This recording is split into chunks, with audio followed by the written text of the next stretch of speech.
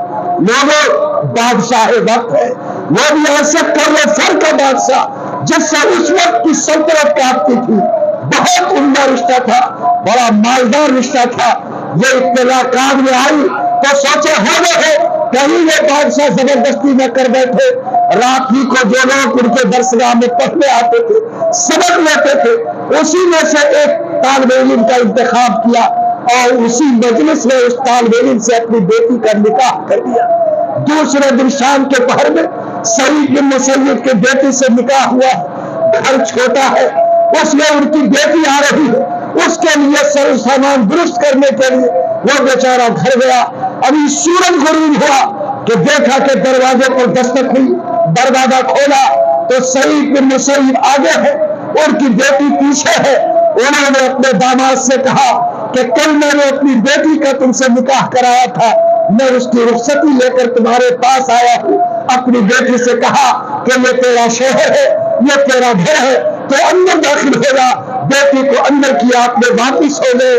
نکاح کا یہ طریقہ جناب محمد رسول اللہ کے ایک سنت کے تابع دار سعید بن مسیب رضی اللہ تعالیٰ نے مجھے ثابت کیا۔ مجھے بھی آج خوشی ہوئی کہ ماسٹر صاحب کا بیٹا جب رخصتی لانے گیا ان کے ساتھ کوئی نہیں گیا، وہ تنہا گیا، اپنی بیوی کو رخصت کر کے لایا۔ مسلمانوں، جتنا نکاح کو آسان بناؤ گے اتنا زناکاری اور بدکاری کا عمل مشکل ہوگا۔ بیٹیوں کی آبرو بچے گی، ان کے ایمان کی حفاظت ہوگی۔ خدا کی قسم، میری بیٹیاں نرمدا ندی میں کودنے سے بچے گی، آگ میں چلنے سے بچے گی۔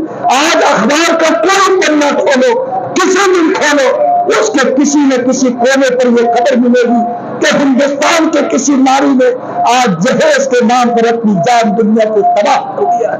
لوگوں، آج جب تک ایمان والے ہو، انشاءاللہ ہم طے کر کے جائیں کہ نکاح کے عمل کو ہر قیمت پر ہم لوگ آسان بنائیں گے، اس کے رسموں کو ہم لوگ ختم کریں گے، سنتوں کو زندہ کریں گے۔ اور فرمایا کہ اورینج میرج کرو، لو میرج کے رواج کو ختم کرو۔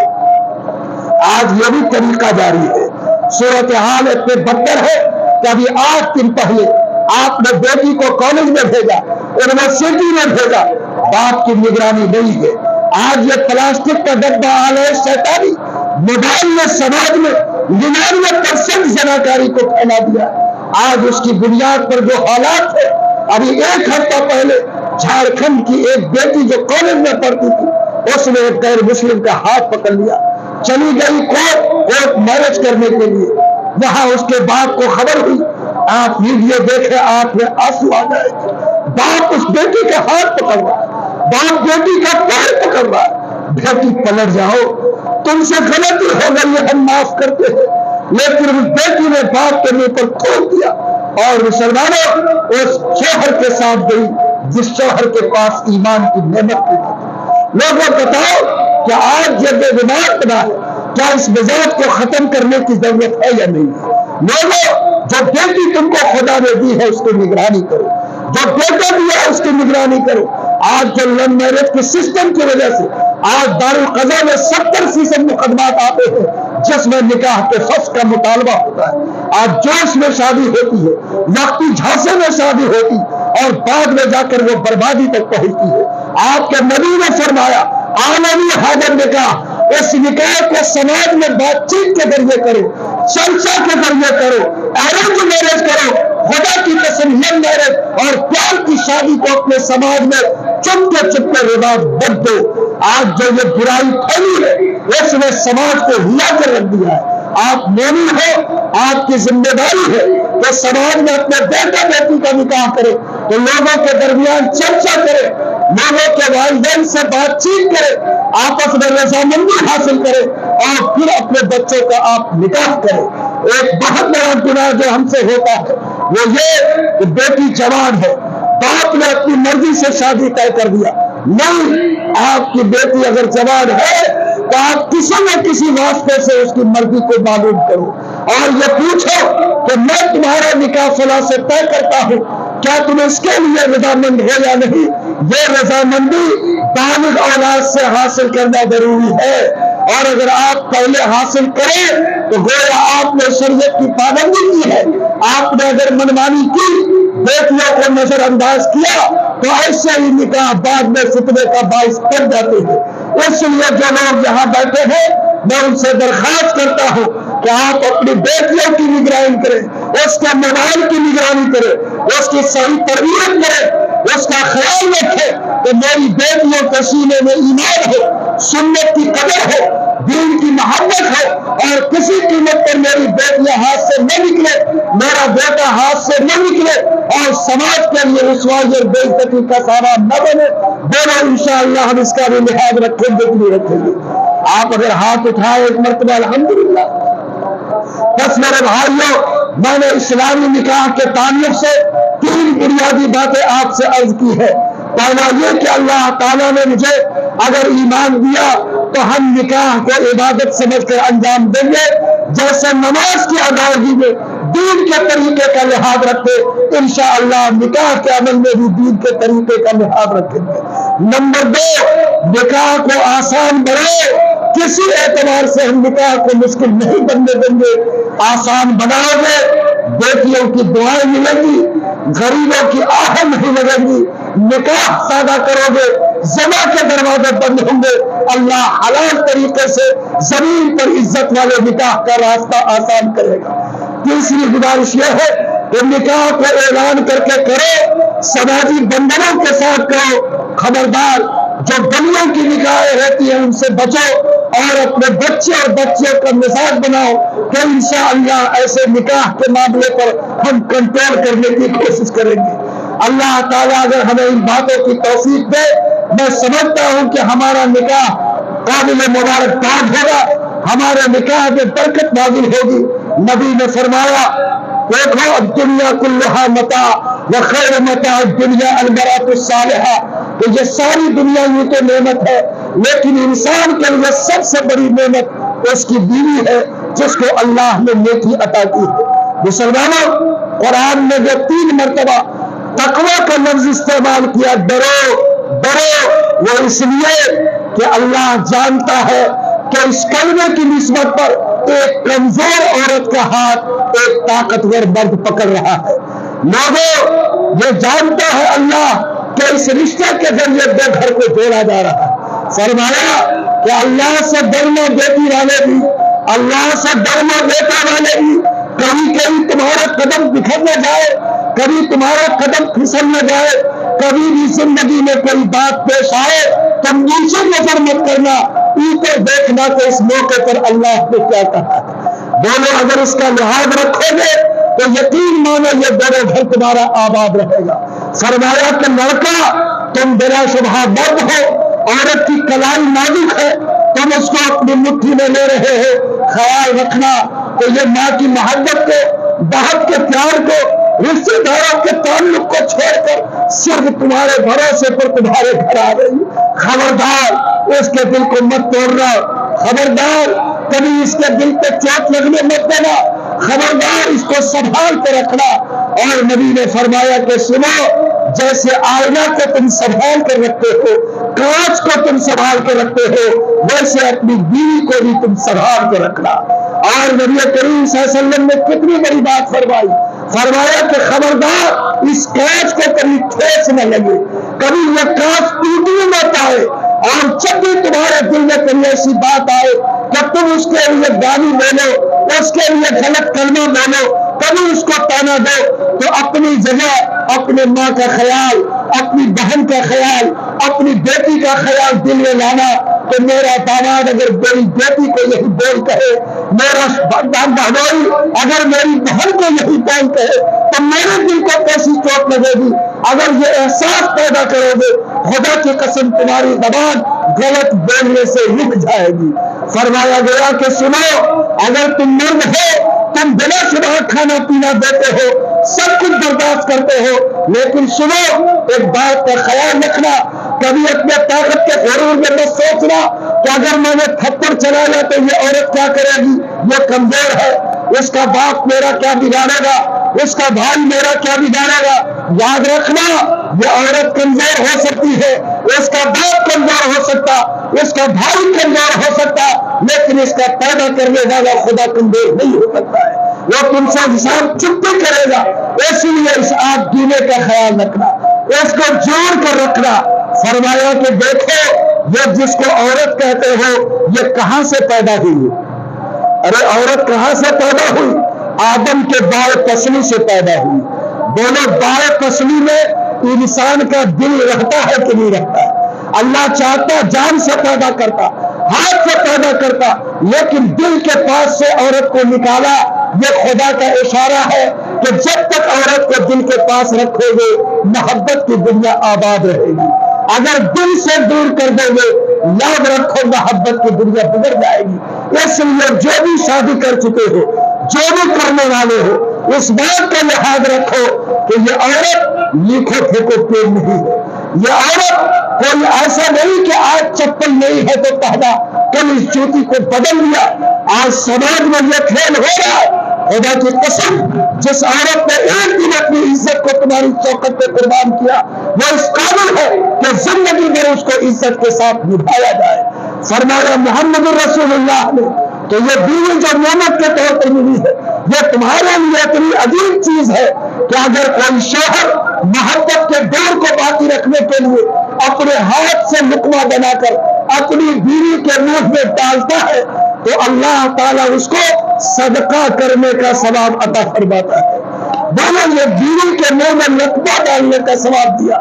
نبی نے پیار کی ایسی کھیتی کی ہے کہ آج اگر یہ مرد سوچ لے کبھی یہ رشتہ بکھرنے نہیں پائے گا. حضرت عائشہ آٹا بیج رہی ہاتھ نازک ہے نبی نے محسوس کیا کہ دشواری ہے. بولو کائنات کا آخری پیغمبر اپنا ہاتھ آٹے میں ڈالتا ہے تاکہ بیوی کی مدد کرے اور اس کو تکلیف سے وہ بچا سکے. آقا صلی اللہ علیہ وسلم نے دیکھا کہ عائشہ پانی پی رہی تھی. آپ نے کہا کہ عائشہ میرے لیے بھی پانی چھوڑنا اور نبی نے وہاں اپنا منہ لگایا جہاں حضرت عائشہ نے اپنا منہ لگایا تھا. لوگوں یہ دنیا میں پیار کو بانٹنے کا اور میاں بیوی کے محبت کو پیار کے دھاگے میں جوڑنے کا اس سے بڑھ کر زمین پر کوئی نمونہ نہیں ہو سکتا. حضرت عائشہ نے کہا کہ نبی میں آپ سے دوڑنے میں مقابلہ کرنا چاہتی ہوں. لوگ استنجا کے لیے باہر جاتے تھے چادری رات تھی. حضرت عائشہ کی بیل آپ نے سنا کہا کہ دوڑ جاؤ. حضرت عائشہ بھی دوڑی نبی بھی دوڑے. بولو اگر نبی طاقت سے جوڑتے تو عائشہ سے بڑھتے کہ نہیں بڑھتے. لیکن اللہ کے نبی نے قدم کو چھوٹا کیا. عائشہ دوڑ کر نشانے کے پاس پہنچ گئی. کہا کہ نبی میں جیت گئی. اللہ کے رسول نے دل رکھنے کے لیے کہا کہ ہاں تم جیت گئی. بولو یہ اللہ کے نبی محمد رسول اللہ نے اس نازک دل کو سنبھال کر رکھنے اس دور کو ہمیشہ محبت کے دانے دانے کے ساتھ باقی رکھنے کے لیے جو نمونہ ہمیں دیا ہے. بولو انشاءاللہ ہم اس کو نبھانے کی کوشش کریں گے. بولو کریں گے. کتنا لوگ معمولی باتوں پر الجھ جاتا ہے اور چھوٹی چھوٹی باتوں پر معاملے کو بگاڑ لیتا. حضرت عمر کے زمانے میں ایک صحابی کی بات چیت بیوی سے بگڑ گئی. وہ دورہ کاٹ کے بولی تو حضرت عمر رضی اللہ تعالیٰ عنہ کا تو کوڑا مشہور تھا. اس صحابی نے کہا کہ اگر میں تم کو جواب دوں گا تو تم شاید ہمارا پھر الٹا کر کے جواب دو. اس لیے انہوں نے اپنی زبان کو روکا. کہا کہ میں جا کر شکایت کرتی ہوں. حضرت عمر رضی اللہ تعالیٰ عنہ سے میں شکایت کرتا ہوں. وہ صحابی آئے حضرت عمر کے اور دروازے پہ جا کے کھڑے ہوئے تاکہ حضرت عمر کو آواز دے اور ان سے کہیں کہ میری بیوی اس طرح سے بدتمیزی کیا ذرا آپ اس کو سبق سکھائیے. لیکن انہوں نے سنا کہ جتنی زور سے ان کی بیوی نے ڈانٹا اس سے زیادہ کڑک کے حضرت عمر کی بیوی بول رہی تھی اور حضرت عمر چپی ساتھ کے سن رہے تھے.